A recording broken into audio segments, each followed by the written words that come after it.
نبی پاک صلی اللہ تعالیٰ علیہ وسلم نے اپنی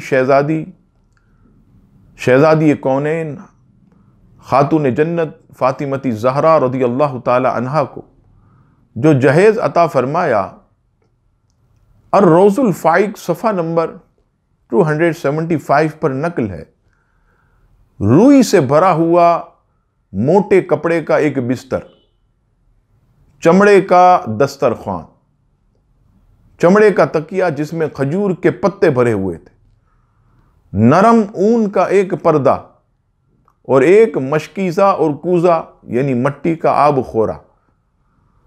علامہ عبد المصطفیٰ اعظمی علیہ رحمہ جنتی زیور کے پیج نمبر 153 پر فرماتے ہیں کہ والدین اپنی بیٹی کو جو سامان دے کر سسرال بھیجتے ہیں یہ لڑکی کا جہیز ہے۔ جہیز کا سامان دینا یہ ماں باپ کی محبت و شفقت کی نشانی ہے۔ ساری زندگی بچی یاد رکھتی کہ میرے والدین نے مجھے فلاں چیز جہیز میں دی تھی۔ حالانکہ لڑکی کو جہیز دینا یہ فرض و واجب نہیں ہے۔ دوبارہ سماعت فرمائیں کہ جہیز کا سامان جو ماں باپ دیتے ہیں اولاد کو، یہ ماں باپ کی شفقت و محبت کی نشانی ہے۔ حالانکہ لڑکی کو جہیز دینا یہ فرض و واجب نہیں ہے۔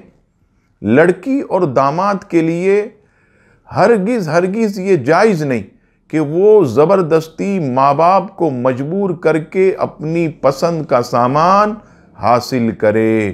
اس سے پتہ چلا کہ اگر ماں باپ کمزور ہیں، نہ داماد زور کرے نہ بچی زور کرے، بلکہ جو ماں باپ خوشی سے دیں وہ لے لے اور ان کے لیے دعا کرے، کیونکہ جہیز دینا یہ ماں باپ پر فرض ہے نہ واجب ہے، بلکہ ان کی محبت کی نشانی ہے۔ اللہ تعالی ہم سب کو دین سمجھنے کی توفیق عطا فرمائے، آمین ثم آمین۔